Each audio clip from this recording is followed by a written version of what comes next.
Le vol du dragon, chapitre 2, partie 6.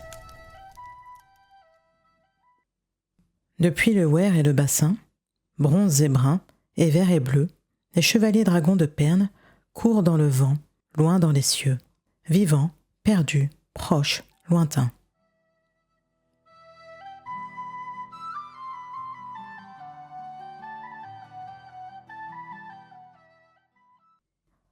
Larad, seigneur de Telgar, lorgnait les hauteurs monolithiques du Weir de Benden. Les falaises triées au soleil couchant prenaient l'apparence de cascades pétrifiées et avaient l'air à peu près aussi hospitalières. Une velléité avortée de terreur sacrée se leva dans son esprit à l'idée du blasphème que lui et l'armée qu'il conduisait étaient sur le point de commettre. Il réprima fermement cette pensée. Le Weir avait survécu à sa tâche, c'était évident. Il n'y avait plus aucune justification pour que les gens des forts abandonnent les bénéfices de leur travail et de leur sueur à ces paresseux du Weir.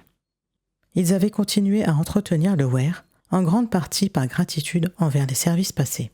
Mais les chevaliers dragons avaient dépassé les bornes permises par une générosité reconnaissante. Et cette sottise archaïque qu'ils baptisaient quête. Un œuf de reine avait été pondu. Et alors ? Quel besoin les chevaliers dragons avaient-ils de venir enlever les plus jolies femmes des forts alors qu'ils avaient des femmes bien à eux dans le Weir? Aucun besoin de s'approprier Kilara, la sœur de Larad, qui attendait avec impatience une alliance bien différente avec Brand d'Igen et qui, le lendemain, avait disparu après cette quête ridicule. Nul n'avait plus entendu parler d'elle. Et la mort de Fax. Cet homme faisait preuve sans doute d'une ambition dangereuse, mais il faisait partie de la lignée. Et l'on avait demandé au Weir de ne pas se mêler des affaires des hautes terres. Et ces pillages incessants. C'était plus qu'assez. Oh, un vassal pouvait excuser à l'occasion le vol de quelques boucs, mais quand un dragon apparaissait, sorti du néant, capacité qui troublait profondément Larad, et enlevait les meilleurs étalons d'un troupeau soigneusement protégé et nourri, cela dépassait toutes les bornes. Il fallait faire comprendre au Weir qu'il occupait une situation subordonnée dans la hiérarchie de Pern. Il devrait prendre d'autres mesures pour alimenter ses habitants, car personne ne lui paierait plus la dîme. Benden, Bitra et Lemos se joindraient bientôt aux autres. Il devait être content de mettre fin à cette domination superstitieuse du Weir. Néanmoins, plus ils approchaient de la gigantesque montagne, plus les doutes assaillaient Larad quant aux possibilités qu'avaient les seigneurs de pénétrer dans ce massif. Il fit signe à Méron, soi-disant seigneur de Nabol. Il n'avait aucune confiance en cet ex-régent, au visage chafouin, qui n'avait pas une goutte du sang dans ses veines, de faire serrer les rangs à ses cavaliers. Méron fit avancer sa monture à la hauteur de Larad. Il n'y a pas d'autre chemin que le tunnel pour entrer dans le Weir. Méron secoua la tête. Même les gens d'ici sont d'accord là-dessus. Cela ne faisait pas peur à Méron, mais il surprit un doute sur le visage de Larad. J'ai envoyé un groupe en avant-garde, vers la face sud du pic, dit-il avec un geste dans cette direction. Il existe peut-être une falaise plus basse qu'on pourrait escalader. Vous avez envoyé des éclaireurs sans nous consulter ? C'est moi qu'on a élu pour chef. C'est vrai, acquiesça Méron, montrant aimablement toutes ses dents en un grand sourire. Une idée que j'ai eue. C'est en effet une possibilité, je vous l'accorde. Mais vous auriez mieux fait. Larad leva les yeux vers le pic. Ils nous ont vus, je n'en doute pas, Larad, l'assura Méron, regardant avec mépris le Weir silencieux. Ce sera suffisant. Nous n'avons qu'à lancer notre ultimatum, et ils se rendront devant une force aussi importante que la nôtre. Ils ont prouvé à maintes reprises qu'ils étaient des lâches. Moi-même, j'ai insulté 2 fois le chevalier bronze qu'ils appellent Eflar. Et il n'a pas réagi. Quel homme en aurait fait autant ? Un immense froissement d'ailes et un souffle d'air glacial interrompirent leur conférence. Comme il luttait pour maîtriser sa monture affolée, Larad perçut confusément un déploiement de dragons de toutes les couleurs et de toutes les tailles, remplissant tout le ciel. L'air retentissait des cris des montures prises de panique et des hurlements des hommes terrorisés. À grand-peine, Larad parvint à faire tourner sa monture pour faire face au chevalier dragon. « Par le néant d'où nous sortons, pensa-t-il en s'efforçant de maîtriser sa propre peur, j'avais oublié que les dragons étaient aussi grands. » En tête de ce déploiement terrifiant, venait une formation triangulaire de 4 grands dragons bronze. Ils dessinaient de leurs ailes des arabesques extraordinaires en planant juste au-dessus du sol. À une longueur de dragon au-dessus et derrière eux, venait le second rang, plus long et plus large, composé de dragons bruns, et encore plus loin et plus haut, des bleus, des verts, et enfin d'autres bruns. Tous brassant de leurs ailes puissantes un air glacial dont ils dispersaient le souffle sur la populace terrifiée qui, un instant auparavant, était encore une armée. « D'où vient ce froid perçant ?» se demanda l'Arad. D'une secousse, il serra la bride de sa monture qui recommençait à se cabrer de terreur. Les chevaliers dragons, assis sur le col de leur bête, se contentaient d'observer et d'attendre. « Faites mettre pied à terre et éloignez les montures pour qu'on puisse parler !» cria Merron à l'Arad comme sa bête se cabrait en hurlant. L'Arad fit signe aux fantassins d'avancer, mais il fallut 4 hommes par monture avant qu'elle se calme assez pour permettre aux cavaliers de démonter. Deuxième erreur, pensa l'Arad, sombrement ironique. Nous avons oublié l'effet que les dragons exercent sur les bêtes de Pern, y compris l'homme.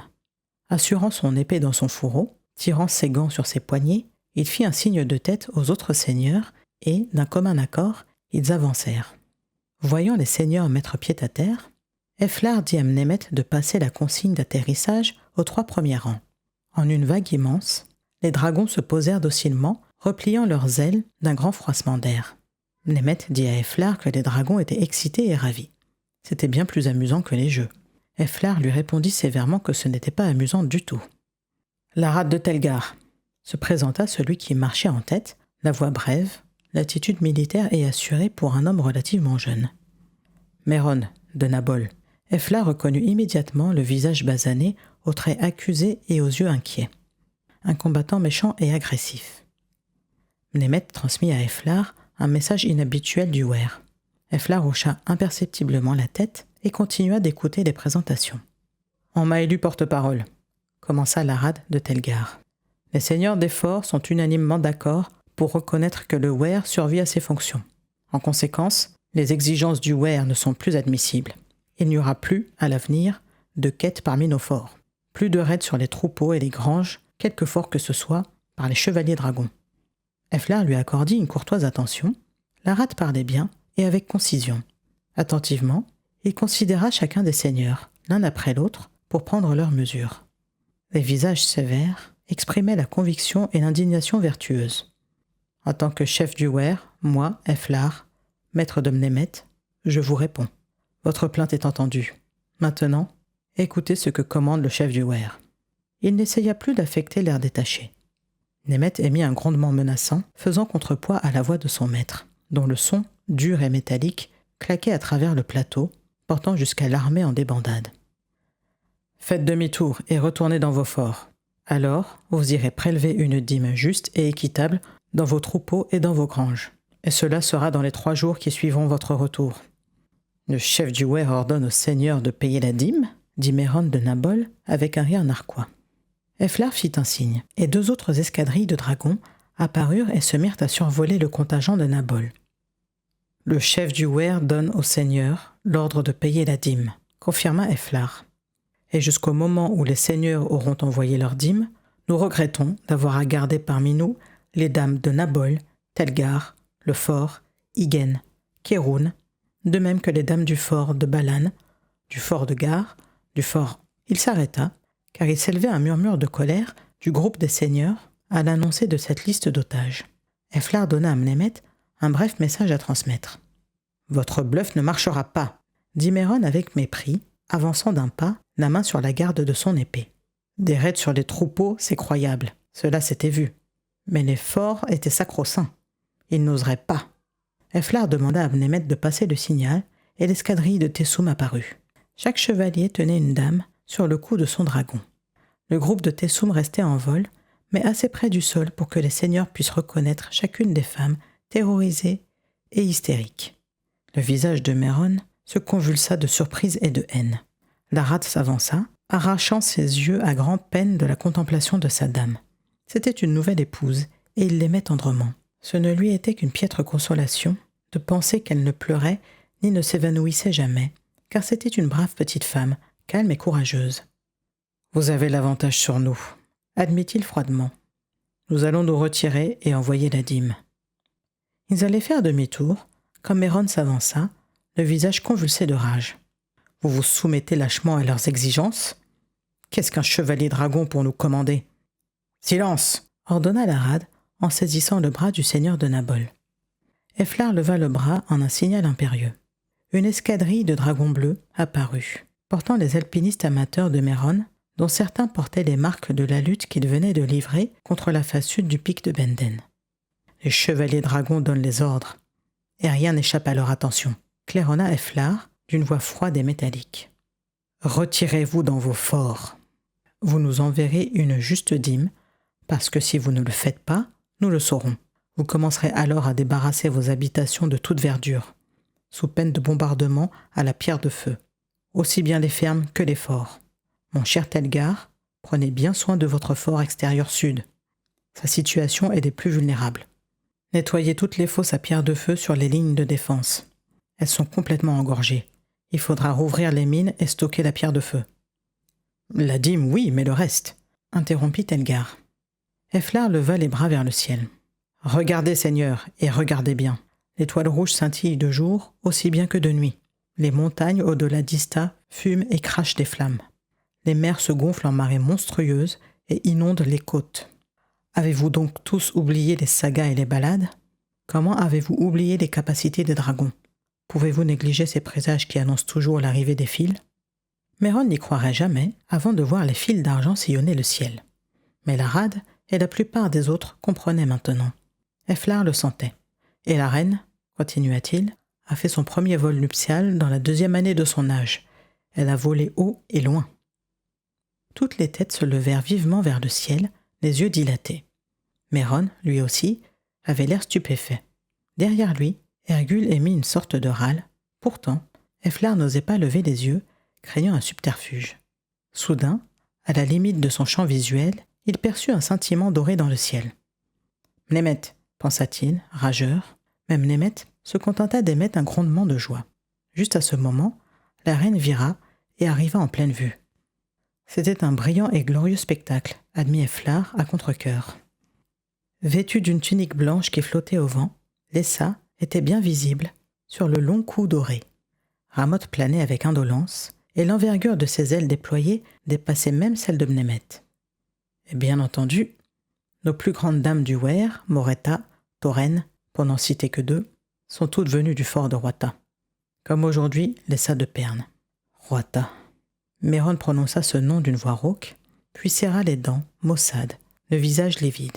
« Les fils vont tomber ?» demanda la rade.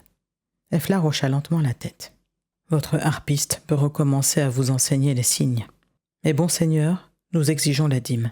Vos femmes vous seront rendues. Les forts seront remis en ordre. Le Weir prépare Perne, car il a mission de la protéger. Le Weir compte sur votre coopération. » Il fit une pause significative. « Et n'hésitera pas à l'imposer par la force. » Sur ce, il s'élança sur le cou de Mnemet, sans quitter la reine du regard. Il vit le grand battement des ailes dorées, comme elle virait et prenait de la hauteur. Il était furieux que l'Essa ait choisi pour affirmer sa rébellion le moment précis où il aurait dû pouvoir consacrer toute son attention et son énergie à régler les doléances des seigneurs. Pourquoi fallait-il qu'elle vînt ainsi affirmer son indépendance en pleine vue du Weir assemblé et de tous les seigneurs? Il avait envie de s'élancer immédiatement à sa poursuite, mais ne le pouvait pas avant d'avoir vu l'armée amorcer sa retraite, pas avant d'avoir fait une dernière démonstration de la force du Weir à l'intention des gens des forts. Grinçant des dents, il donna ordre à Mnemet de prendre son vol. Derrière lui, toutes les escadrilles s'envolèrent comme l'éclair, dans de grands claironnements de triomphe, de sorte qu'il semblait y avoir des milliers de dragons dans le ciel, au lieu des malheureux 200 que comptait le Weir de Benden. Assuré que cette partie de sa stratégie se déroulait comme prévu, il pria Mnemet de rattraper la dame du Weir qui, maintenant, piquait puis se relevait, planant haut au-dessus du Weir. Quand il mettrait la main sur cette fille, il fallait lui dire une ou deux petites choses. Caustique, Mnemet l'informa que ce serait en effet une bonne idée que de lui dire une ou deux petites choses. Bien meilleur que de jouer les vengeurs en essayant de les rattraper, alors qu'elle ne faisait qu'essayer leurs ailes. Mnemet rappela à son maître, hors de lui, qu'après tout, le dragon d'or avait volé haut et loin, la veille, après avoir saigné 4 bêtes, mais qu'elle n'avait rien mangé depuis. Elle n'aurait ni la force, ni l'envie de voler longtemps avant d'avoir mangé son comptant. Toutefois, si Efflar s'obstinait dans cette poursuite malencontreuse et parfaitement inutile, il risquait d'éveiller l'antagonisme de Ramoth et de la pousser à sauter dans l'interstice pour lui échapper.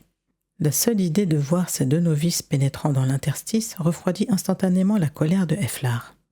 Se reprenant, il réalisa qu'en cet instant, le jugement de Mnemet était plus judicieux que le sien. Il avait laissé la colère et l'angoisse influencer sa décision. Mais Mnemet décrivit un large cercle pour atterrir à la pierre de l'étoile, le sommet du pic de Benden lui offrant un point de vue privilégié d'où il pouvait observer à la fois la reine et l'armée en retraite. Les grands yeux du dragon semblèrent tourbillonner dans leurs orbites comme il accommodait sa vision pour voir le plus loin possible. Il fit son rapport à Efflar. Le maître de Piante pensait que les dragons qui couvraient la retraite provoquaient l'hystérie parmi les hommes et bêtes. Il y avait eu des blessés dans les bousculades qui en étaient résultés.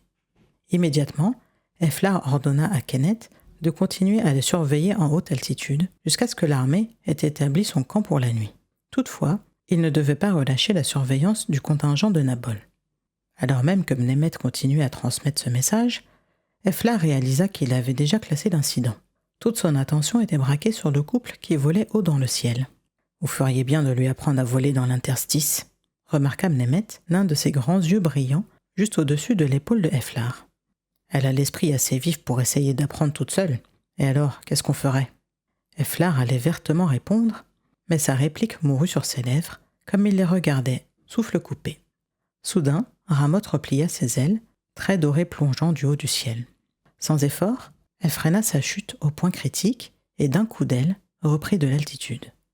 Délibérément, Mnemet pensa à leur premier vol, si audacieusement acrobatique. Un tendre sourire éclaira le visage de Efflar, et soudain, il réalisa quel désir de voler devait habiter l'Essa, quelle amertume devait être la sienne à voir les dragonnets s'entraîner tandis qu'on lui défendait d'essayer. Eh bien, il n'était pas un Hercule, déchiré par le doute et l'indécision. Et elle n'était pas une Jorah, lui rappela Mnemet, caustique. « Je les rappelle », ajouta le dragon. Ramoth vient de virer à l'orange. Efflar regarda la reine amorcer docilement sa descente, ses grandes ailes s'arquant et s'incurvant comme elle réduisait sa vitesse extraordinaire. Nourrie ou non, elle savait voler. Il remonta sur Mnemet, leur faisant signe de continuer vers l'aire de pâture. Au passage, il aperçut l'Essa, dont le visage animé exprimait à la fois ravissement et révolte. Ramoth atterrit, et l'Essa sauta sur le sol. D'un geste, elle invita la reine à manger. Puis, elle se retourna, regardant Mnemet perdre de l'altitude et planer au-dessus du sol pour permettre à Efflar de démonter. Elle rejeta les épaules en arrière, releva le menton d'un air belliqueux, comme son corps frêle se préparait à affronter la censure de Efflar. Son attitude était celle de tous les jeunes du Weir qui, anticipant une punition, s'apprêtaient à subir sans se plaindre. Elle ne manifestait pas la moindre velléité de repentir. Le dernier vestige de colère fit place, chez Efflar, à de l'admiration pour cette personnalité indomptable. Il se mit à sourire en s'approchant d'elle. Stupéfaite d'un comportement si inattendu, elle recula d'un pas. « Les reines peuvent voler, elles aussi », lança-t-elle avec défi. Son sourire s'élargit et lui illumina tout le visage. Il lui mit les mains sur les épaules et la secoua avec affection. « Bien sûr qu'elles peuvent voler », l'assura-t-il d'une voix pleine de respect et de fierté. « C'est pour ça qu'elles ont des ailes. »